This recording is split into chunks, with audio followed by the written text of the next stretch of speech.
Happy new comic book day, webheads. Yes, guys, it's another new comic book day on my way to the shop. And I've made many trips to the shop over the years, but what I want to know in the comments below, do you remember the first time you ever walked into a comic book shop? Do you remember the time that you visited a shop and you said, man, I got to get into comics? Let me know in the comments below. I'll see you on the other side when I show you the haul.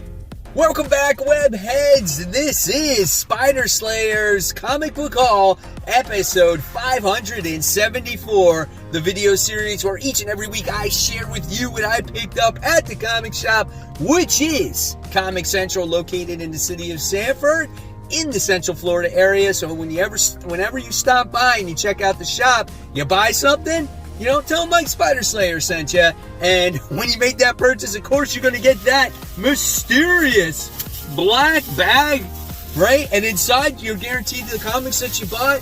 Guys, they're a great shop. They provide you with some great stuff there. All right, so let's get started. I got this cool book. I don't normally would buy these, but this was just awesome. I got this Marvel Treasury edition, The Astonishing Spider-Man, right? I mean, that is so freaking cool. A special collector's edition of Spidey's greatest team-ups, and you just get to see some of all the cool characters on there, like Ghost Rider, Werewolf by Night, Iceman, Iron Fist. Like, that was so cool. And they actually had a couple others there, like a Doctor Doom cover and a Galactus cover, which someone else wanted. So I was like, I'm going to leave it there for them. If they come back and buy it, go ahead and buy it. If they don't and it's still there next week, I'll go ahead and buy it. But they're really cool, but I had to pick up the Spider-Man one. All right, so let's get into the comics that I wound up purchasing this week. It was kind of a lighter week when it comes to, I guess, books with stories, but it was definitely a heavier week when it came to variant covers, right? Because you got a lot of Alex Ross villain stuff. All right, so let's get into it here. Boom, stack. Bags and boards, which I gotta buy another stack in bulk because I'm starting to run low. And then let's get into the two back issues I also bought.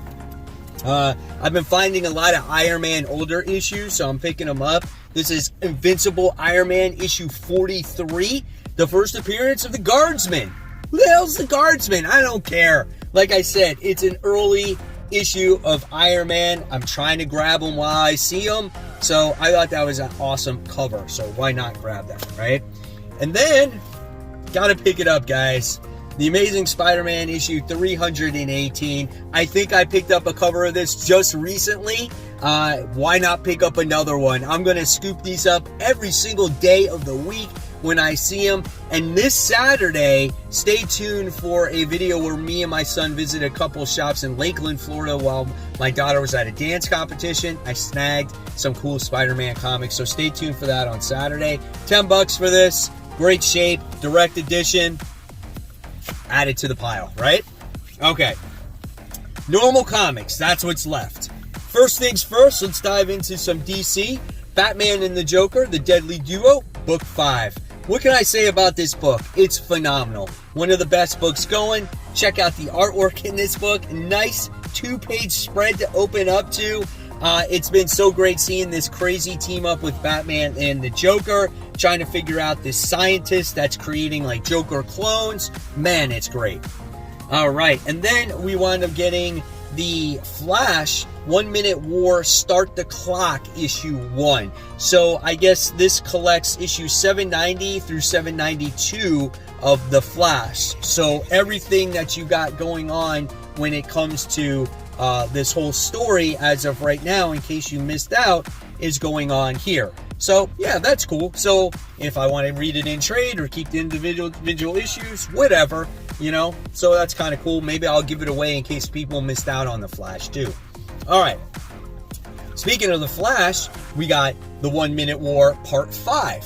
And we get to see, was it Irie West on there? And now she's going to be her, you know, her own superhero. This is kind of weird though, right? So the previous issues had like more of the paper format. This issue seems like it has more of the glossy format.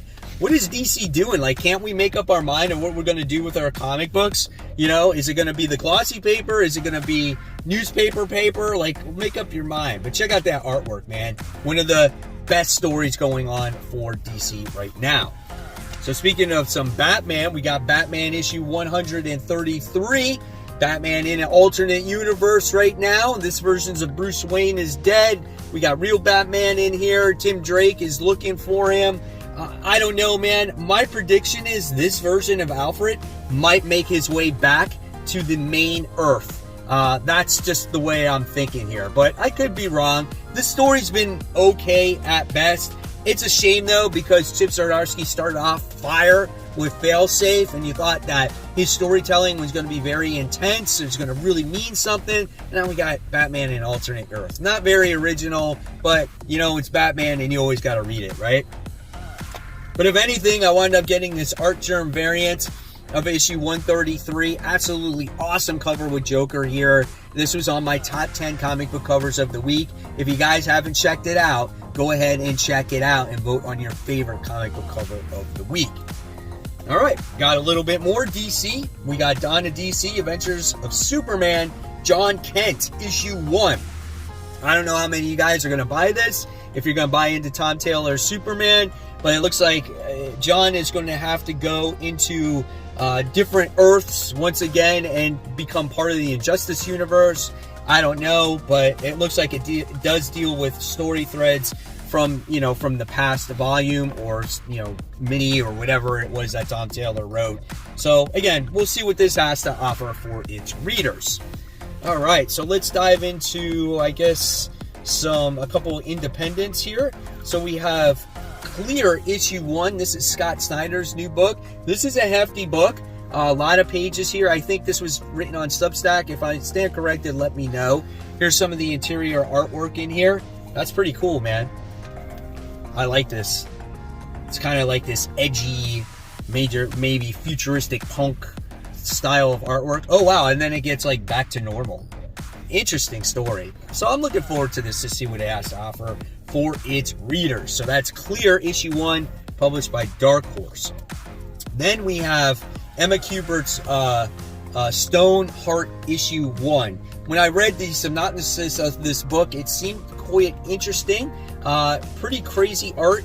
I heard from the beginning it was like black and white, and then it goes into color as the title progresses. So yeah, I'm looking forward to this one too. Any new #1, you know, independent comics out there, I'm definitely going to try out. I'm going to talk about this on Worthy Ones, which will be tomorrow. So this is Stoneheart issue 1. All right, next we got Fantastic Four issue 5. I think this is the last straw when it comes to this book. We're going to see if we get anywhere with some type of story with this book. It looks like they're getting sucked into some different dimension.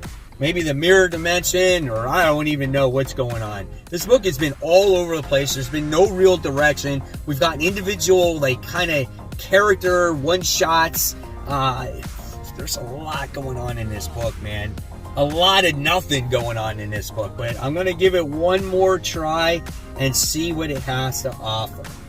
So with that being said, when you get Fantastic Four, right, you had to get the Alex Ross variant, and the one that I wound up getting here was the Skrull, right? So we wound up getting that one, so that's pretty cool.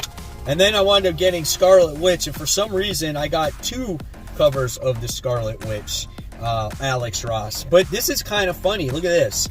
So if you can tell on my camera, we got this one here. Look how much darker it is compared to this one here. Is that an error variant? Uh-oh. Could be worth some big bucks in the future, guys. So I wound up getting both of them there. So I was like, oh, why not pick out the darker one? So who knows? Maybe it's just the way it came off the printer. But yeah, we got 2 different versions of the cover there. So that's pretty cool. All right, guys. So now it's time for those Facebook shout-outs. First, we have Christopher, who is showing off his latest trade paperback of Do a Powerbomb. Congratulations on getting that copy. I got to get one myself. I didn't even realize it came out last week. What an awesome read. Next, we have Dave, who's showing off the comics on the steps as he does every single week. He got a mail call of all the Amazing Spider-Man comics. That is definitely right up my alley. And it is my childhood right there, those issues. Oh my God, so good. Then we have James here, who is showing off his Web of Spider-Man, the first appearance of Ben Reilly, and it is a newsstand edition. What a great book. I have one myself. Looks like he got it for a decent price. And then we have Justin, who is showing off this Funko Pop, who dreams that one day he will get this. Look at the price tag on this, guys. It's $1,600. Oh my God, what makes this thing so much money? That is absolutely insane. And if you want to get shouted out, just head on over to Facebook, search for my group called Comic Book Corner 2.0 Webheads Unite. And once you abide by the rules and, answer a couple of questions, I will approve you, and then you will have access to the greatest comic book community. We show off all our comic books in the group. We talk about comic book movies. We talk about our slab pickups. We talk about all kinds of stuff. Guys, it's a lot of fun. So join it today. It's absolutely for free. Getting close to 1,700 members. And you never know when you could get shouted out on future hauls. So speaking of more Alex Ross, we got the, Dark Phoenix Alex Ross variant. This is X-Men issue 20. I actually did not read issue 19 as it's dealing with the brew. I don't know if that's crossing over with like Captain Marvel right now, but this is what you can expect from this comic. I'll probably pick it back up again after this story arc since I missed out on the last one, or I might just read it and then continue it from there. So, yep, there is X-Men issue 20. All right, so then we wound up getting Nightcrawlers issue 2. I thought the first issue was like a serviceable comic. I thought it was pretty decent. There was a lot to wrap your head around that first issue, so I'm going to see if I can continue to wrap my head around this story, if I can get it. There's a lot involved into it, and if not, then I might not continue it going forward. But so far it was okay, with these assassin Nightcrawlers. Some of them turn good to fight by, good side and stuff like that. So, I don't know. We'll see. All right. Then I picked up this random Batman facsimile edition. This is issue 357, the foil cover. I guess this is the first appearance of Killer Croc. So here we get to see the interior artwork. Even the pages are kind of like an old school comic, but you got that foil goodness right there, man. You can't go wrong with that. All right, so then we have another independent mixed in here. We got Rogue Sun issue 11. Solid story. It's definitely building up to something in here.